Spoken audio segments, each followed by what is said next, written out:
हमारी संस्कृति, हमारी पहचान। यज्ञ, योग, आयुर्वेद सदा रहे हमारे साथ। भारत के प्राचीन ग्रंथों एवं आधुनिक विज्ञान का दिव्य संगम, यज्ञ महिमा।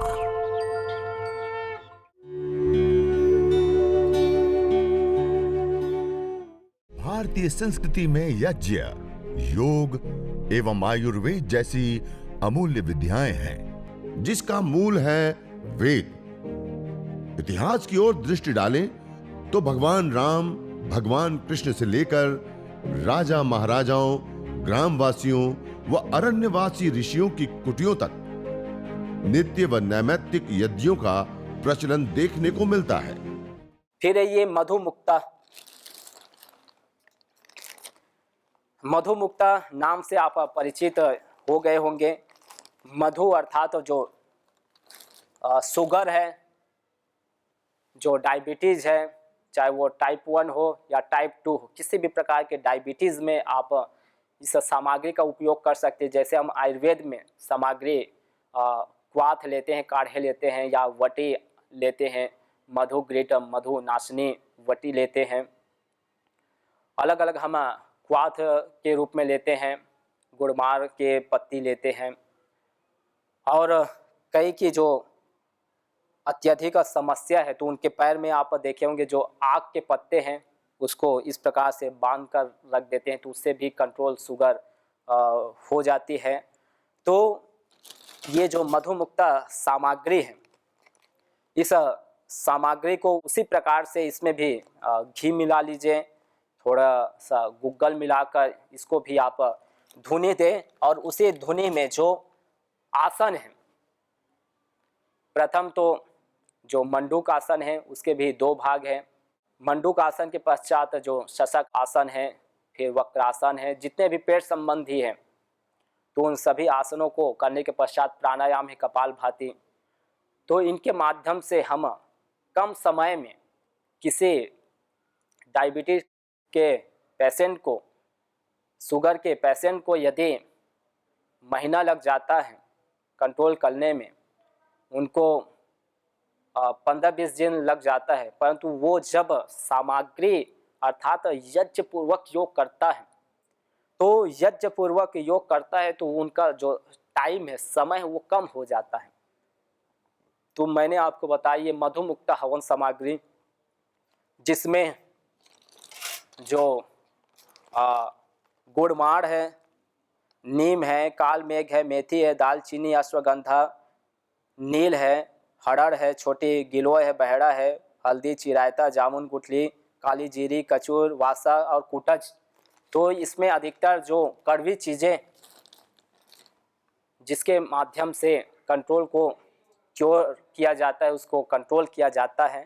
तो लगभग इसमें वही सारी सामग्री औषधियाँ मिली हुई है। तो ये मधुमुक्ता। फिर वैसे ही ये फ्रिद्या, जो हृदय से संबंधी जितने भी रोग हैं तो उनमें ये अद्भुत सामग्री है जो हृदय के लिए योग्य है, जिसमें जिनको कोलेस्ट्रॉल बढ़ जाता है, जिनके हाई बीपी, हाइपरटेंशन है, जिनको हार्ट बीट बढ़ जाता है, जिनको हार्ट अटैक की समस्या है, तो ऐसी स्थिति में आप इस सामग्री की धुनी आप ले सकते हैं। और इसमें भी आप गुग्गल मिला लें, इसमें भी सामग्री को आप थोड़ी मात्रा में आप मिला लें, जितने कि आप प्रतिदिन आप हवन करें, धुनी करें, और उसी में आप प्राणायाम करें, जिसमें प्राणायाम में जैसे भस्त्रिका है, आप धीरे धीरे, जब हार्ट की समस्या हो तो बहुत धीरे धीरे आप भस्त्रिका प्राणायाम करें। 2 से 3 सेकंड में लेना है और छोड़ना है। तो इस प्रकार से प्राणायाम, भस्त्रिका, फिर वैसे ही अनुलोम विलोम, जैसे आपको शुरू में ही बताया कि इसमें भी बहुत ही धीमी गति से 5 सेकंड तक लेना है, 5 सेकंड तक छोड़ना है और 2 सेकंड तक मध्य में रोकना है। एक बाहर रोक कर रखते हैं, एक अंदर आप देख सकते हैं ऐसे, और कर भी सकते हैं।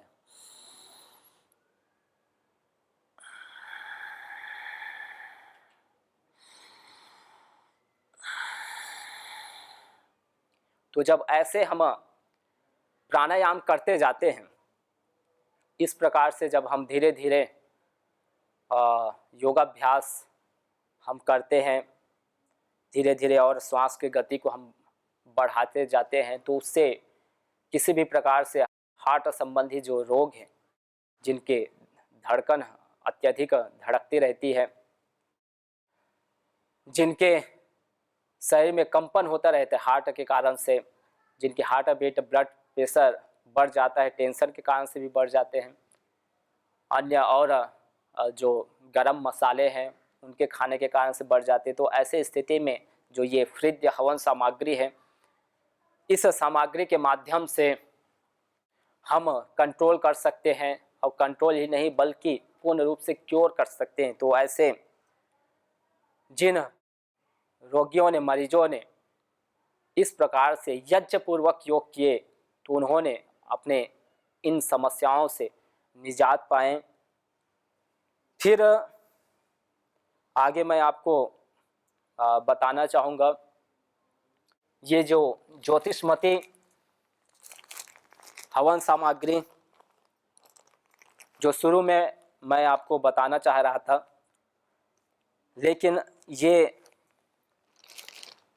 सिर्फ मस्तिष्क ही नहीं बल्कि ये शरीर में किसी भी प्रकार से न्यूरो संबंधी जो समस्या है, प्रॉब्लम्स है, किसी भी प्रकार से नर्वस सिस्टम संबंधी या वीकनेस, शरीर में कमजोरी आ जाती है, ना काम करने का किसी में मन लगता है, ना चलने के लिए शरीर में कोई एनर्जी रह जाती है, तो पूर्ण रूप से जो हमारी नसें वो ढीली पड़ जाती है, मसल्स वीक पड़ जाते हैं।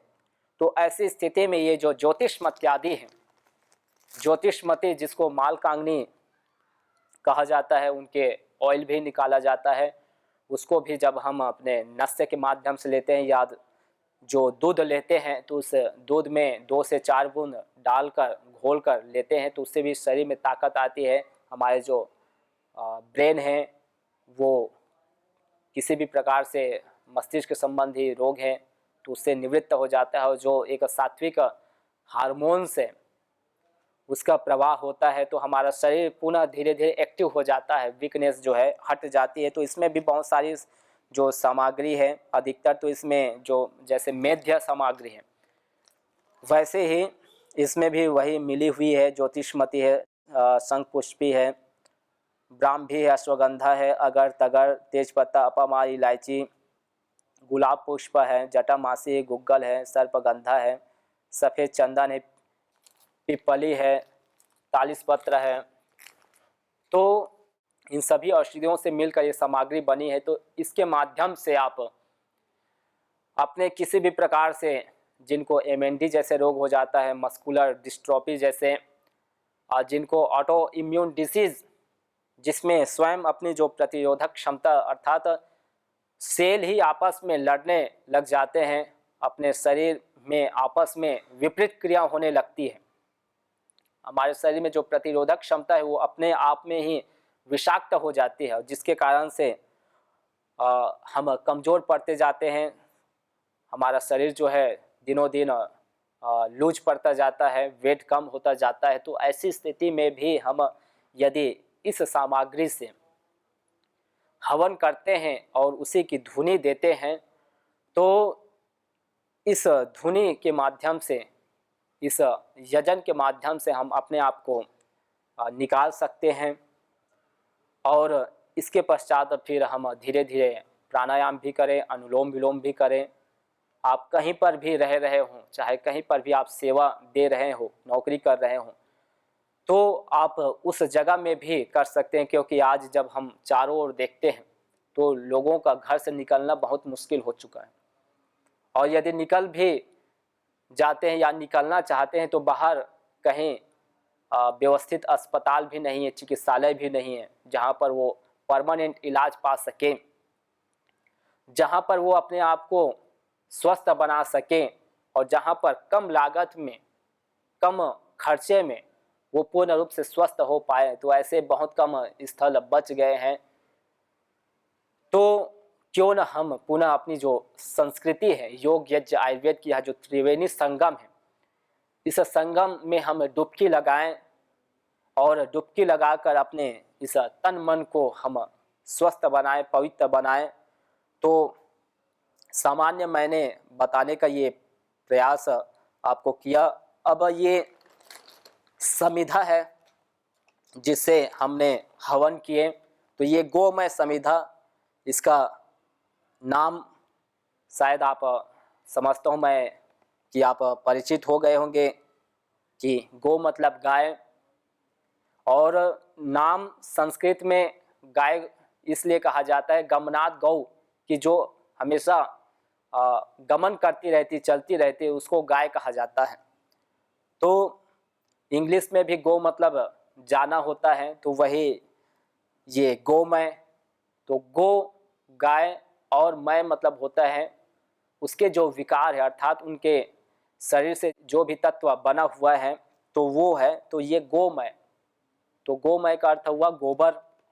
तो गाय के गोबर से बनी यह जो समिधा है, तो ये समिधा जिसके माध्यम से आप, यदि हम बैकग्राउंड में जाए इसके, तो इसमें गायों का भी संरक्षण है। जो लोग केवल दूध के लिए गायों को पालते हैं, जो लोग अन्य और किसी विशेष लाभ के लिए गायों को पालते हैं, परंतु यदि वो दूध नहीं दे रही है, यदि वो ठीक से चल नहीं पा रही है, तो ऐसे गायों को फिर लोग रास्तों में छोड़ देते हैं।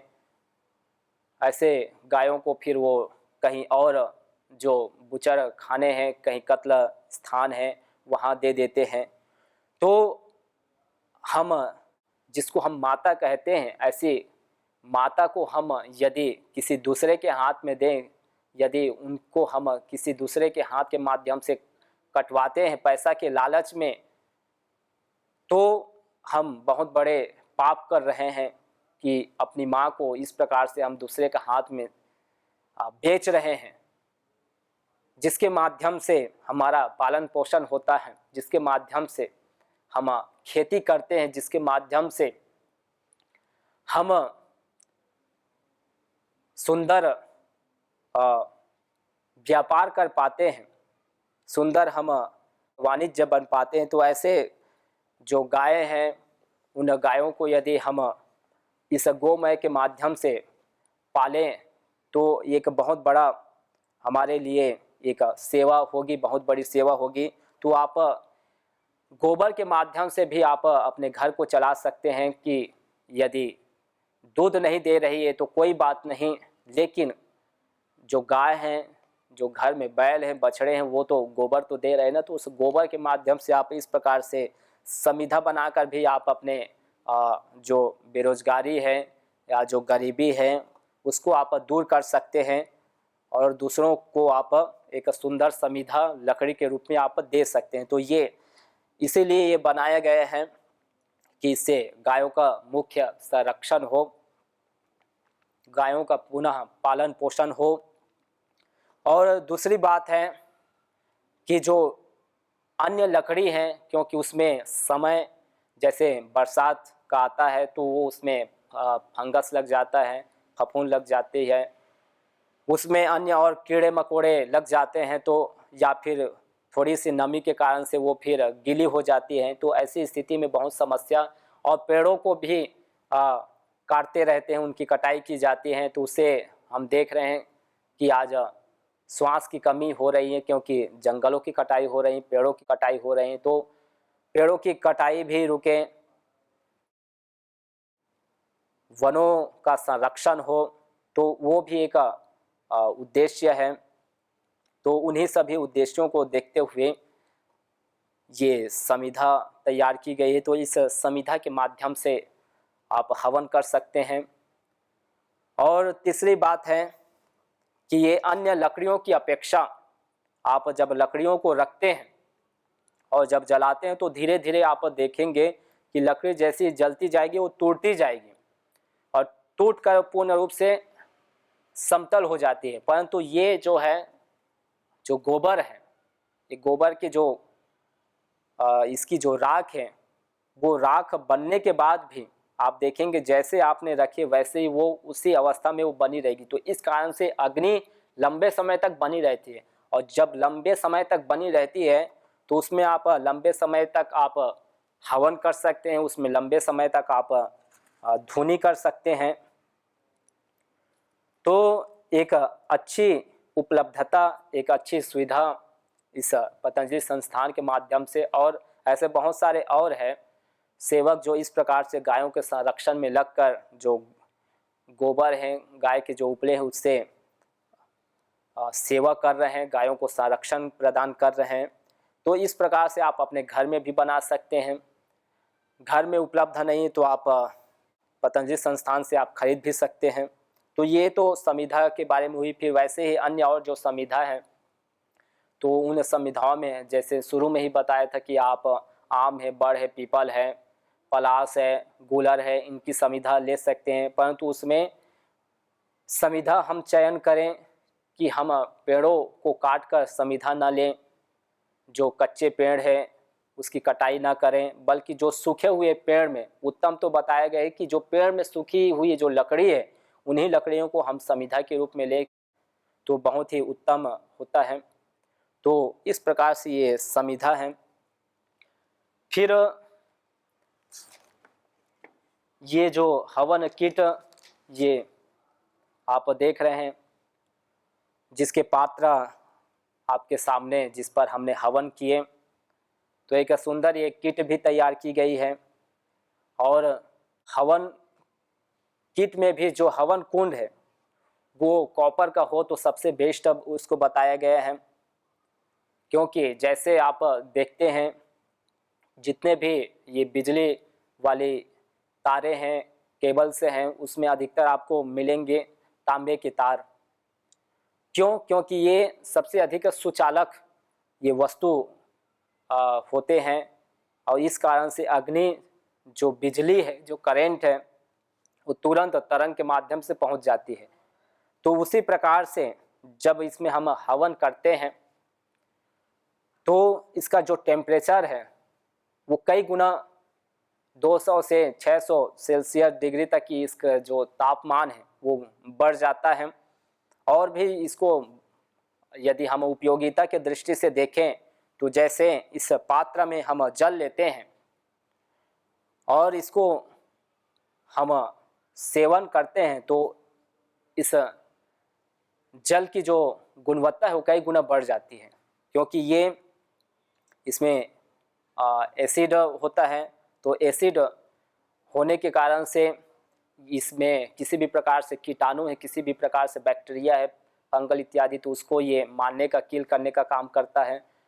और इसको जब पान करते हैं तो किसी भी प्रकार से शरीर में स्किन डिसीज़ हो या पेट की समस्या हो, गैस की समस्या हो, जिनके फैट बढ़ गई है, चर्बी कमर में या शरीर में कहीं पर भी, तो उनको भी कम करने के लिए सहायक होता है इसका जल। तो इसी सबको ध्यान में रखते हुए एक वैज्ञानिक शोध किया गया कि जो कॉपर के पात्र है इस चिकित्सा की दृष्टि से हवन कुंड के लिए सबसे उपयोगी है।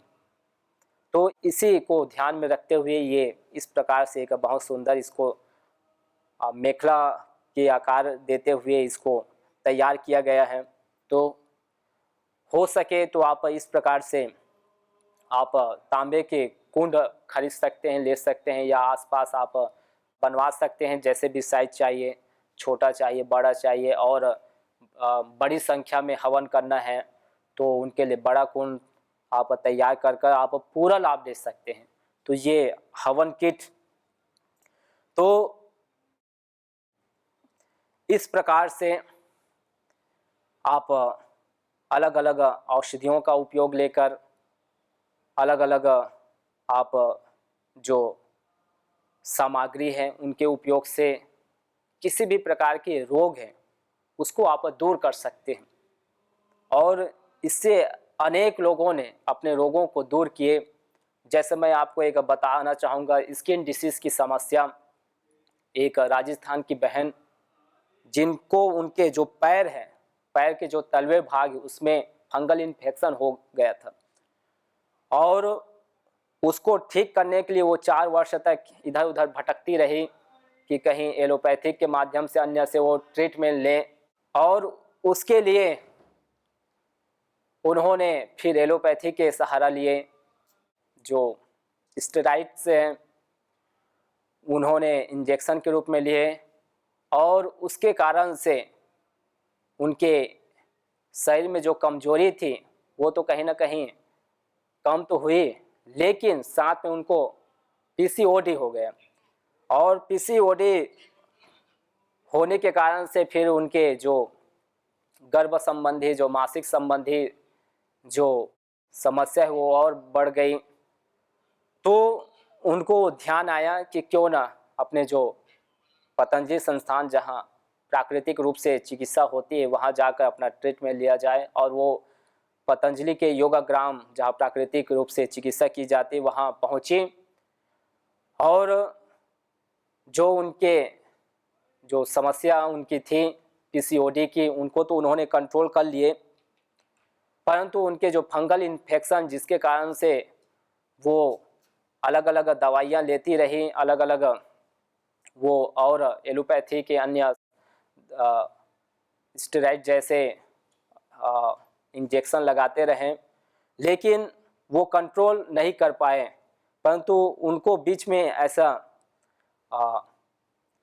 पता चला कि यहाँ यज्ञ चिकित्सा भी होती है, तो वो अपने पूज्य स्वामी यज्ञदेव जी और अन्य एक पूज्य स्वामी ओमदेव जी के पास आकर इस विद्या को जाने और उपयोग लिए। तो उन्होंने करीब 3 दिन के अंदर ही 90% अपने जो फंगल इन्फेक्शन है उनको कंट्रोल कर लिए जाते जाते। और उसमें क्या दिया गया, उसमें ये जो इसकी भस्म है, इस भस्म को, क्योंकि भस्म को जब उसको और खरल किया जाता है तो नैनो पार्टिकल्स में कन्वर्ट हो जाती है, बहुत ही सूक्ष्म, और उसमें थोड़े से घी लगाकर उसको पेस्ट बनाकर लेपन किया जाता है। तो उसी प्रकार से लेपन किया गया तो उनके 90% जो 4-5 साल से पीड़ित उस बहन ने अपने आप को ठीक कर लिए और अब तो वो पूर्ण रूप से ठीक हो गई है। तो ऐसे जिनको स्किन की समस्या हो तो वो यज्ञ की जो भस्म है, राख है, एश है, उसको उपयोग ले सकते हैं कोई भी। तो इसमें यदि शरीर में चाहे वो सोराइसिस हो, एक्जिमा हो या ल्यूकोडर्मा सफ़ेद दाग जैसे हो या किसी भी प्रकार से और खुजली शरीर में कुष्ठ रोग जैसे, लेप्रोसी जैसे रोग हो, तो सभी प्रकार से जो स्किन डिसीज़ है, स्किन समस्या है, उन सभी प्रकार से हम अपने आप को निकाल सकते हैं। तो उसके लिए हम क्या करते हैं, इसकी जो भस्म है, इस भस्म को पहले तो किसी जो बारीक छननी है जिससे जो आटे है उसको छनाई की जाती है उसकी, या फिर जो पतले कपड़े हैं उससे छनाई कर कर निकाल लेते हैं। फिर उस पाउडर को पुनः आप जो जिनके पास मिक्सी हो तो उसमें डालकर आप ग्राइंडर करके उसको और पाउडर कर सकते हैं, और जिनके पास ना हो तो उतने से ही काम चल जाएगा। उसको आप पेस्ट बना लें, सूखे हैं तो उसको पेस्ट बनाकर घी के साथ पेस्ट बनाकर आप अपने शरीर में लेपन कर कर आधा से 1 घंटा रख लीजिए, और उसके अंतराल में उसी समय में आप प्राणायाम भी करते रहें धीरे धीरे। तो उससे आपके शरीर और पूर्ण रूप से औषधि जो प्राण ऊर्जा है उसके माध्यम से और आपके शरीर शक्तिशाली होता जाएगा। तो इस प्रकार से आधा से 1 घंटा आप छोड़ दें, और ये आप प्रतिदिन आप करें। सुबह शाम हो पाए तो 2 समय करें, नहीं तो एक समय भी आप आधा से 1 घंटा यदि रखते हैं तो उसमें भी बहुत अत्यधिक लाभ मिलता है। तो आप इस प्रकार से करें।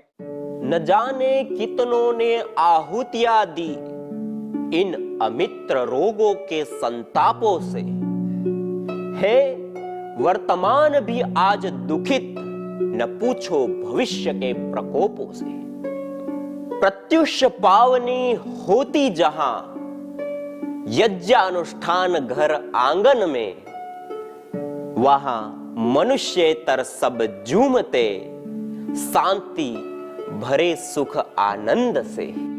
इदम हवीर यातो धाना नदी फेना इमाम वहत, अर्थात जैसे नदी का जल जाग को बहा ले जाता है, वैसे ही यज्ञ में आहूत की हुई हवि सभी प्रकार के रोग, दोष, ताप, संतापों को वैसे ही बहा ले जाती है जैसे नदी जागो को। ईसा से पूर्व अरब में एक ऐसी चिकित्सा पद्धति प्रचलित थी जो पूर्ण रूप से सुगंध एरोमा द्वारा उपचार करने पर आधारित थी। जापान और चीन में होम को धोम कहते हैं और नित्य मंदिरों में घृत के साथ सुगंधित द्रव्य जलाकर भयंकर रोग दूर किए जाते हैं। यज्ञ भारतीय संस्कृति की मुकुटमणि है, प्रतीक है, मूल है। मानव जीवन के हर पहलू के साथ यज्ञ जुड़ा हुआ है, चाहे वह संस्कार, चाहे पूजा पाठ या फिर पर्व से लेकर हर शुभ अशुभ अवसरों में भी यज्ञ करने की सार्वभौमिक, वैज्ञानिक एवं पंथ निरपेक्ष पावनी परंपरा रही है। आइए हम संकल्प लें, संसार के श्रेष्ठतम कर्म यज्ञ को अपनाएं। पिंड और ब्रह्मांड में संतुलन कायम करने वाले यज्ञ को अपने जीवन का अभिन्न अंग बनाएं एवं प्रकृति मां के प्रति अपने ऋणों को